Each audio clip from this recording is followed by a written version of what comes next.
اعوذ باللہ من الشیطان الرجیم بسم اللہ الرحمن الرحیم۔ پیارے دوستو، آج کی ہماری معلوماتی ویڈیو نہایت ہی دلچسپ اور معلوماتی ہے۔ تمام سننے اور دیکھنے والوں کو السلام علیکم۔ آپ دیکھ رہے ہیں اسلامی وظائف یوٹیوب چینل۔ آج کی ویڈیو میں ہم منو سلوا کا ذکر کریں گے کہ منو سلوا کیا تھا اور اس کی حقیقت کیا تھی، یہ کس قوم پر اترا اور کیوں اترا۔ میرے کافی دوستوں نے یہ خواہش ظاہر کی کہ آپ منو سلوا پر ایک ویڈیو بنائیں۔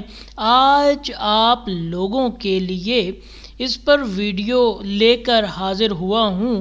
امید کرتا ہوں کہ آپ لوگوں کو ویڈیو پسند آئے گی، اور اگر ویڈیو پسند آتی ہے تو آپ سے گزارش ہے کہ اس کو لائک ضرور کر دیجیے گا، اور اگر آپ چینل پر نئے ہیں تو چینل کو سبسکرائب کر لیجئے اور بیل کے آئیکن کو پریس کر لیجئے تاکہ آنے والی تمام ویڈیوز آپ تک بآسانی پہنچ سکیں۔ شروع کرتے ہیں آج کی یہ زبردست دلچسپ ویڈیو۔ جب فرعون دریائے نیل میں غرق ہو گیا اور تمام بنی اسرائیل مسلمان ہو گئے، اور جب حضرت موسیٰ علیہ السلام کو اطمینان نصیب ہو گیا تو اللہ تعالی کا حکم ہوا کہ آپ بنی اسرائیل کا لشکر لے کر ارض مقدس یعنی بیت المقدس میں داخل ہو جائیں۔ اس وقت بیت المقدس پر املاکی قوم کا قبضہ تھا جو بدترین قسم کے کفار تھے، اور وہ طاقتور جنگجو اور نہایت ہی ظالم لوگ تھے۔ چنانچہ حضرت موسیٰ علیہ السلام 6 لاکھ بنی اسرائیل کو ہمراہ لے کر قوم عمالقہ سے جہاد کے لیے روانہ ہو گئے، مگر جب بنی اسرائیل بیت المقدس کے قریب پہنچے تو ایک دم بزدل ہو گئے اور کہنے لگے کہ اس شہر میں جوارین عمالقہ ہیں جو بہت ہی زور آور اور زبردست ہیں، لہٰذا یہ لوگ اس شہر میں رہیں گے، ہم ہرگز اس شہر میں داخل نہیں ہوں گے۔ بلکہ بنی اسرائیل نے حضرت موسیٰ علیہ السلام سے یہ تک کہہ دیا تھا کہ اے موسیٰ، آپ اور آپ کا خدا جا کر اس زبردست قوم سے جنگ کریں، ہم تو یہیں بیٹھے رہیں گے۔ بنی اسرائیل کی زبان سے یہ سن کر حضرت موسیٰ علیہ السلام کو بڑا رنج اور صدمہ ہوا، اور آپ نے باری تعالیٰ کے دربار میں یہ عرض کیا، جس کا ترجمہ کچھ اس طرح سے ہے کہ اے میرے رب، مجھے اختیار نہیں مگر اپنا اور اپنے بھائی کا، تو ہم کو ان بے حکموں سے جدا رکھ۔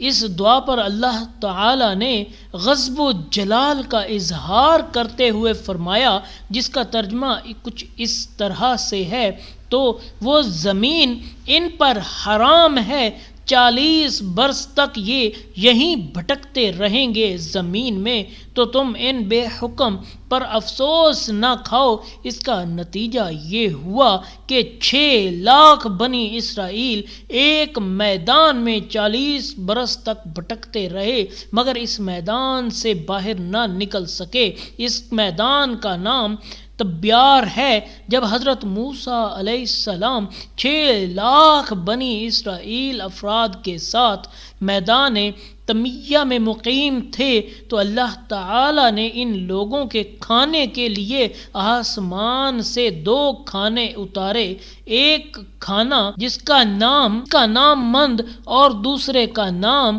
سلوا تھا۔ من بالکل سفید شہد کی طرح ایک حلوہ تھا یا سفید رنگ کا شہد ہی تھا جو روزانہ آسمان سے بارش کی طرح برستا تھا، اور سلوا پکی ہوئی بٹیر تھی جو ہوا کے ساتھ آسمان سے نازل ہوا کرتی تھی۔ اللہ تعالیٰ نے بنی اسرائیل پر اپنی نعمتوں کا شمار کرتے ہوئے قرآن مجید میں ارشاد فرمایا ہے، جس کا ترجمہ یہ ہے، اور ہم نے تم پر من و سلوہ اتارا۔ اس من و سلوہ کے بارے میں حضرت موسیٰ علیہ السلام کا یہ حکم تھا کہ تم لوگ روزانہ اس کو کھا لیا کرو اور کل کے لیے ہرگز اس کا ذخیرہ مت کرنا، مگر بعض لوگوں کو یہ ڈر لگنے لگا کہ اگر کسی دن من و سلوہ نہ اترا تو ہم لوگ اس بے آب و بیا اور چٹیل میدان میں بھوکے مر جائیں گے۔ چنانچہ ان لوگوں نے جو چھپا کر کل کے لیے رکھا تو نبی کی نافرمانی سے ایسی نحوست پھیل گئی، جو کچھ ان لوگوں نے کل کے لیے جمع کیا تھا وہ سب سڑ گیا اور آئندہ کے لیے من و سلوہ اترنا بند ہو گیا۔